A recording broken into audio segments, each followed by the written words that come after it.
shit, so I always respect. I ain't gonna lie, I always respected you, Jim, on the real. This is the swag you got, the style you present. You're a real dude. You can see it. Like some people, you can just see it in them. Like it's not even the front. This is who you are. You know what I'm saying? I appreciate that, man. Yeah, man. I ain't just ask. Basically, the first one I want to ask, like, how did you and Gutta meet? You know. How did me and Gutta meet? Yeah. He had just came home from his well, I don't know if it was his first bid, but me and Cam, when Cam signed his deal on entertainment, I believe Gutta was still locked up. I think Gutta came home like right before the Diddy tour.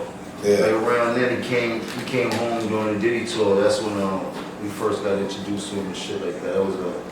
There was a lot of politics going on at that time. You know, we was from Harlem. We didn't really know too much about all the Brooklyn ins and outs with the uns, and you know, there was a lot of money on the line. And I could only imagine how he was feeling coming home. Niggas caught a check for 64 million. I need to be set out. They got me on this tour tripping.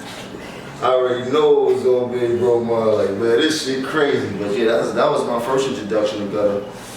And second introduction to Gutta was on the tour when we played basketball. Remember that? That shit was the roughest game of basketball in history, bro. I was like, man. That's really how we start. Cause we was cool before that. That's where the little bullshit started, like off the basketball shit. Cause remember, I was busting everybody's ass, and then Mace said, "Yo, Jim, you hold him."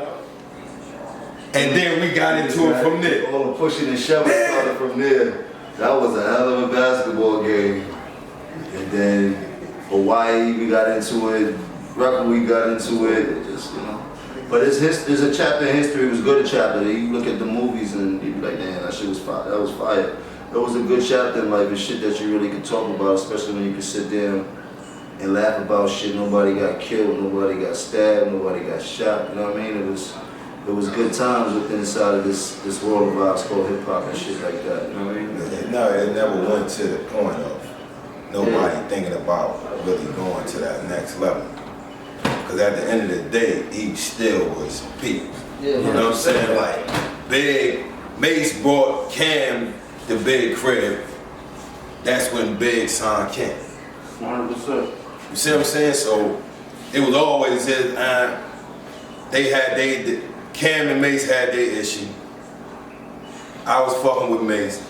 He was with Cam. Niggas did what they was supposed to do. 100%. I'm going back, my nigga. You going back to the nigga. Niggas bumped heads, collided. And that was it. You know what I mean? It's regular shit. When we from that, that's regular. Like you. It was just that the media caught something and exploded. Yeah, because it wasn't that serious. Yeah. But you know, when you part of something so powerful, it goes like that. You know, we probably we wasn't thinking about shit at that time. And at that through time, them lanes.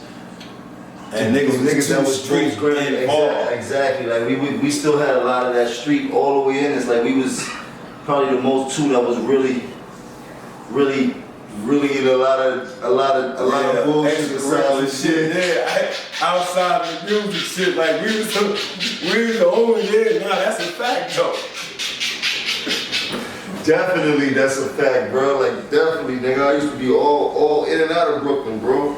I got a lot of respect for Brooklyn, period. That became one of my favorite places in the city and shit like that, besides Harlem and shit. Like my little brothers and them out there, them niggas is loose, but just the whole layout of Brooklyn. I think I caught slipping in Brooklyn a few times, be all up in Flatbush and the wrong letters when I was banging, and 30 Crips outside, you try to go to a bitch shit like that, nigga, you learn to have respect for Brooklyn, boy. You better learn the size of that shit. That shit ain't like, you know, Harlem is a box.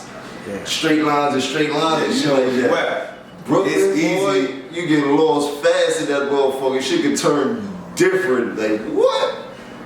Yeah, man. But nah, man, I appreciate this period. Like, you know, like people need to see this as a story that's been untold. Like everybody see the whole 55th shit that went on, and they always talking shit, Jim ran and all that type of shit. But it's just good to be here with, you know. We can't really explain to you how the feeling of what this is right here, but this is a real moment and shit like that in hip hop, in hip hop history, because we hold down two of the most powerful groups that come out of hip hop, from the Diplomats to Bad Boy to Biggie. Like it was a lot of history and shit like that. But